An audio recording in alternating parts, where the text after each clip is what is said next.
Shalom, selamat pagi jemaat Tuhan. Berjumpa kembali dalam Doa Pagi Online.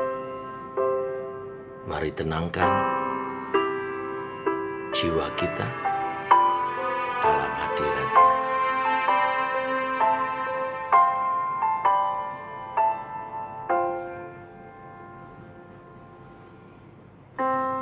Bapa, kau mendengar seruan hatiku,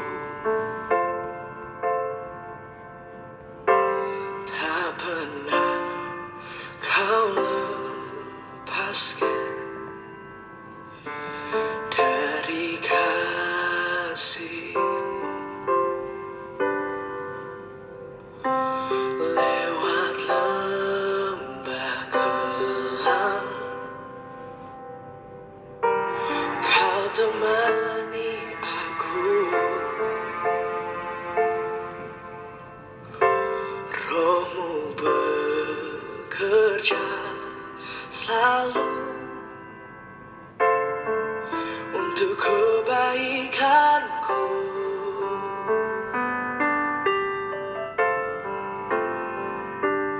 Mengalir kuasa dari tempat maha tinggi, Bapa kekal mulia, kau hadir di sini, memulihkan hati, menyembuhkan yang terluka. Ku kan tenang bersama-Mu, Bapa.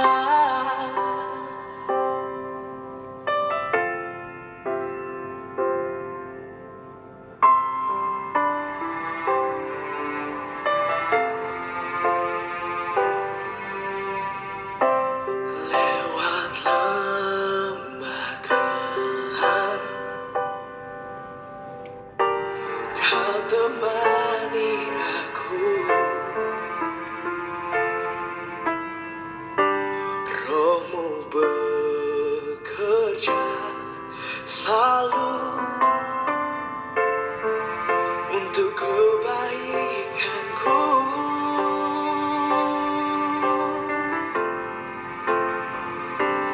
Mengalir kuasa dari tempat maha tinggi, Bapa kekal mulia, kau hadir di sini, memulihkan hati, menyembuhkan yang terluka. Ku kan tenang bersama-Mu, Bapa. Mengalir kuasa dari tempat maha tinggi, Bapa kekal mulia, kau hadir di sini, memulihkan hati, menyembuhkan yang terluka. Ku kan tenang bersama-Mu, Bapa.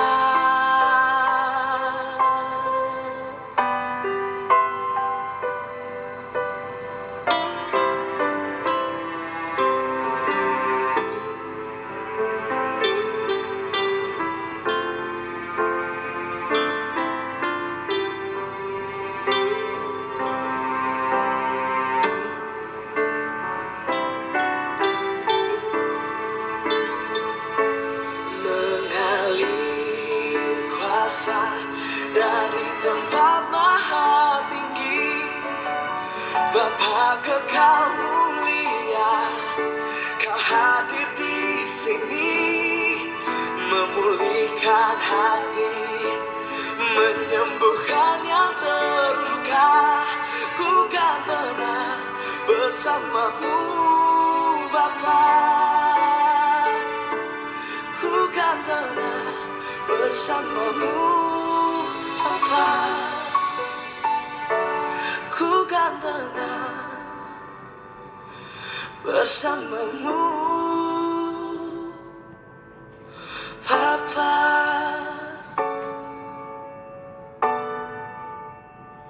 Oh,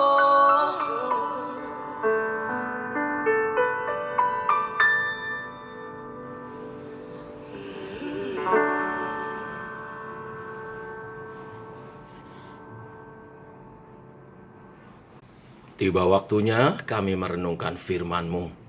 Firman-Mu adalah sulu dan terang bagi jalan kami. Berfirmanlah Tuhan, tuntun agar jiwa kami tenang menjalani kehidupan ini. Dalam nama Tuhan Yesus Kristus. Amin. Bapak Ibu, kita lanjutkan renungan firman Tuhan pada pagi hari ini. 1 Samuel pasal 27 ayat 1-12. Demikian firman Tuhan. Tetapi Daud berpikir dalam hatinya, bagaimanapun juga pada suatu hari, aku akan binasa oleh tangan Saul. Jadi tidak ada yang lebih baik bagiku selain meluputkan diri dengan segera ke negeri orang Filistin. Maka tidak ada harapan bagi Saul untuk mencari aku lagi di seluruh daerah Israel, dan aku akan terluput dari tangannya. Bersiaplah Daud lalu berjalan ke sana, ia dan ke-600 orang yang bersama-sama dengan dia itu, kepada Akis bin Maok, raja kota Gat. Daud dan semua orangnya menetap pada Akis di Gat, masing-masing dengan rumah tangganya. Daud dengan kedua orang istrinya, yakni Ahinoam, perempuan Yisrael, dan Abigail, bekas istri Nabal, perempuan Karmel. Setelah diberitahukan kepada Saul bahwa Daud telah melarikan diri ke Gat, ia tidak lagi mencarinya. Berkatalah Daud kepada Akis, "Jika kiranya aku mendapat belas kasihan-Mu, biarlah diberikan kepadaku tempat di salah satu kota di tanah datar, supaya aku tinggal di sana. Mengapa hamba-Mu ini tinggal padamu di kota kerajaan ini?" Maka pada hari itu Akis memberikan Siklak kepadanya. Itulah sebabnya Siklak menjadi kepunyaan raja-raja Yehuda sampai sekarang. Dan lamanya Daud tinggal di daerah orang Filistin adalah 1 tahun 4 bulan. Maka Daud dan orang-orangnya bergerak maju dan menyerbu orang Gesur, orang Girsi, dan orang Amalek, sebab orang-orang inilah penduduk negeri itu yang membentang dari Telam ke arah Syur sampai ke tanah Mesir. Apabila Daud memusnahkan negeri itu, seorang pun tidak dibiarkannya hidup, baik laki-laki maupun perempuan. Ia merampas kambing domba, lembu, keledai, unta, dan pakaian. Kemudian pulanglah ia dan kembali kepada Akis. Jika Akis bertanya, "Di mana kamu menyerbu pada hari ini?" Maka jawab Daud, "Di tanah Negeb Yehuda, dan di tanah Negeb orang Yerahmeel, atau di tanah Negeb orang Keni." Daud tidak membiarkan hidup seorang pun, baik laki-laki maupun perempuan, untuk dibawa ke Gat, sebab pikirnya, jangan-jangan mereka mengabarkan tentang kami dengan berkata, "Beginilah dilakukan Daud." Itulah kebiasaannya selama ia tinggal di daerah orang Filistin. Tetapi Akis mempercayai Daud, sebab pikirnya, tentulah ia telah membuat diri dibenci di antara orang Israel bangsanya. Ia akan menjadi hambaku sampai selamanya. Demikian firman Tuhan. Bapak Ibu, Alkitab mencatat bahwa sejak Daud mampu mengalahkan Goliat, timbul kebencian dan iri hati dalam diri Saul terhadapnya. Sejak saat itu, Saul menaruh dendam dan berbagai upaya dilakukan Saul untuk dapat menghabisi nyawa Daud. Tetapi kita telah melihat selalu berujung kegagalan. Sebaliknya, Daud punya kesempatan sebanyak 2 kali untuk membinasakan Saul, tetapi dia tidak pernah melakukannya. Dalam 1 Samuel 26 ayat 25 yang kita baca kemarin, berkatalah Saul kepada Daud, "Diberkatilah kiranya engkau, anakku Daud. Apapun jua yang kau perbuat, pastilah engkau sanggup melakukannya." Lalu pergilah Daud meneruskan perjalanannya, dan pulanglah Saul ke tempatnya. Daud sangat percaya bahwa Tuhan tidak pernah melepaskan tangannya untuk selalu menolongnya, menopang hidupnya. Dan Tuhan berkuasa untuk melepaskannya dari tangan Saul. Dan kemarin membahas pasal 25, saya katakan karakter Daud makin mantap. Tapi kita melihat hari ini, dalam perikop yang kita baca hari ini, memperlihatkan bahwa Daud sedang mengalami justru penurunan iman, sehingga kekhawatiran membayangi langkahnya. Firman Tuhan hari ini mengingatkan kita bahayanya kekhawatiran. Sebaliknya kita mesti belajar untuk dapat menenangkan diri di hadapan Tuhan, di hadirat Tuhan, untuk menyusun langkah-langkah kehidupan kita. Bahaya kekhawatiran yang pertama, yaitu membuat kita mencari jalan pintas untuk menyelesaikan kekhawatiran itu tanpa mempertimbangkan benar salahnya. Seperti Daud memutuskan untuk lari ke negeri orang Filistin. Karena dia berpikir di negeri orang Filistin, Saul tidak akan mengejarnya. Memang benar Saul tidak mengejar. Tapi Daud lupa akan kedahsyatan kuasa Tuhan yang berulang kali sanggup melepaskan dirinya. Yang kedua, bahaya kekhawatiran adalah menggeser fokus kita dari Tuhan kepada masalah. Daud lupa bahwa sesungguhnya Tuhan sudah memilih dan mengurapi dia sebagai raja atas Israel. Yang dia perlu kerjakan adalah bersabar dan tetap fokus kepada Tuhan. Tetapi kekhawatirannya membuat fokus itu bergeser dan dia memikirkan masalahnya, yaitu bagaimana terhindar dari kejaran Saul. Ayat 1 katakan, bagaimanapun juga pada suatu hari aku akan binasa oleh tangan Saul. Dia lupa dia adalah orang yang diurapi Tuhan juga, yang ada dalam perlindungan Tuhan. Tanpa disadari kekhawatirannya menggeser fokusnya dari Tuhan kepada masalahnya. Dan yang ketiga, bahaya dari kekhawatiran adalah membawa akibat. Tadi di poin pertama, kekhawatiran membuat kita cenderung mencari jalan pintas tanpa memperdulikan kebenarannya, lalu menggeser fokus kita dari Tuhan kepada masalah. Itu semua membawa dampak. Tindakan Daud yang berdasarkan kekhawatiran menjadi tindakan yang salah, yang menimbulkan banyak masalah. Dia harus berbohong kepada Raja Akhis. Walau akhirnya memang Tuhan menolong, tetapi Daud harus membayar harga atas kesalahan tersebut. Sejak saat Daud dan pasukannya ada di Siklag, ia harus membantu berpihak kepada bangsa Filistin, berperang membantu mereka, termasuk berperang melawan bangsanya sendiri. Hanya karena kasih karunia Tuhan yang besar, tidak membiarkan Daud berlama-lama tinggal di tengah-tengah bangsa kafir. Di pasal-pasal selanjutnya kita melihat Tuhan mengizinkan orang Amalek datang, menyerang Negeb dan Siklag. Tepat pada saat pasukan Daud bersama-sama orang-orang Filistin hendak pergi berperang melawan bangsa Israel. Untunglah raja-raja kota Filistin menolak keberadaan pasukan Daud, sehingga mereka menyuruh Daud dan pasukannya pulang ke Siklag.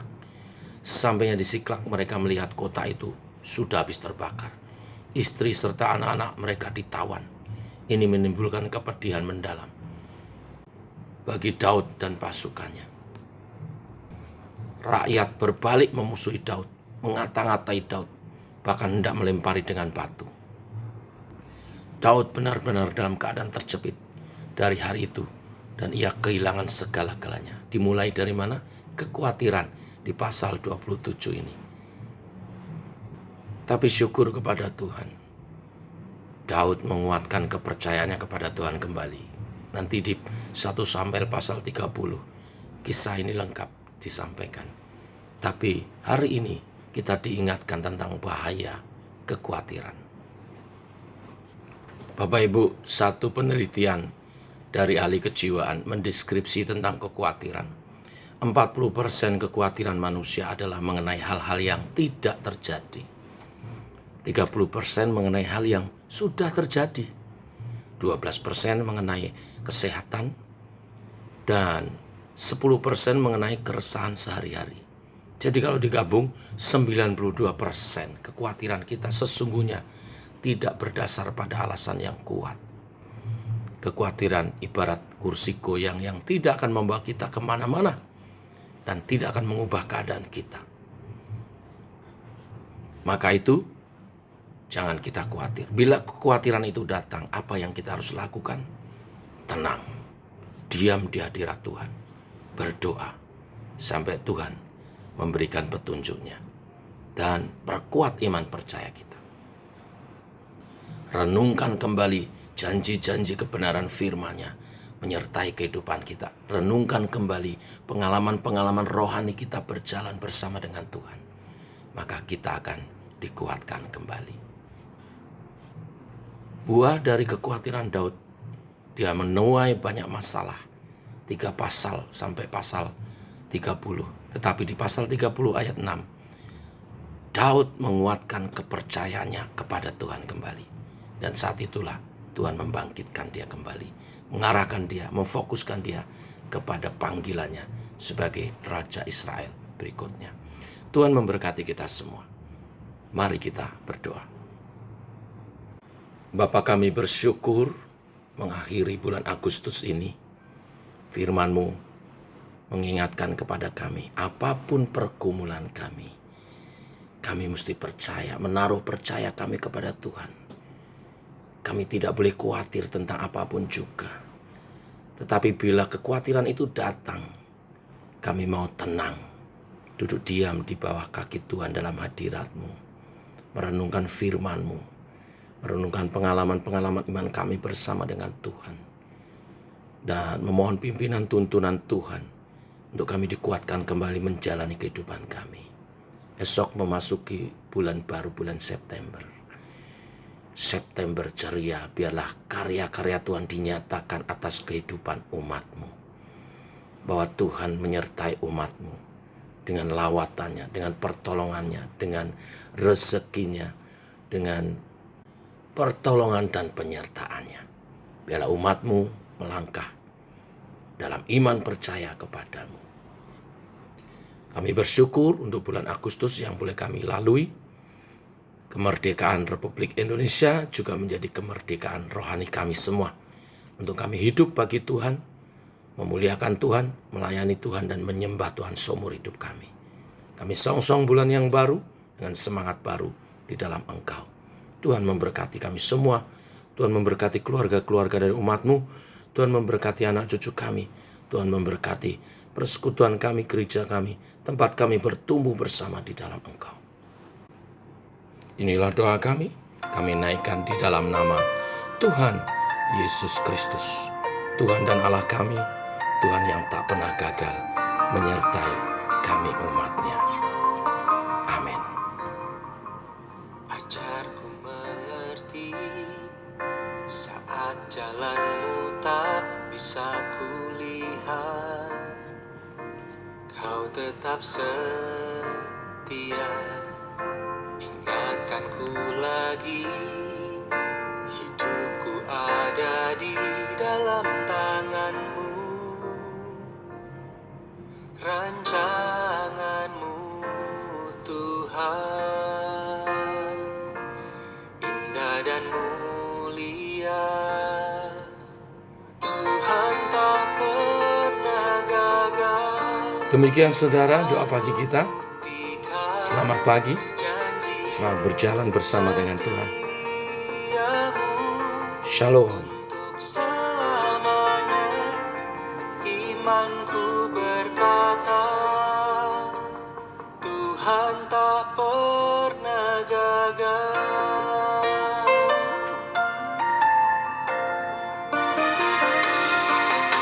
Ajarku mengerti saat jalanmu tak bisa kulihat. Kau tetap setia, ingatkanku lagi. Hidupku ada di dalam tangan-Mu.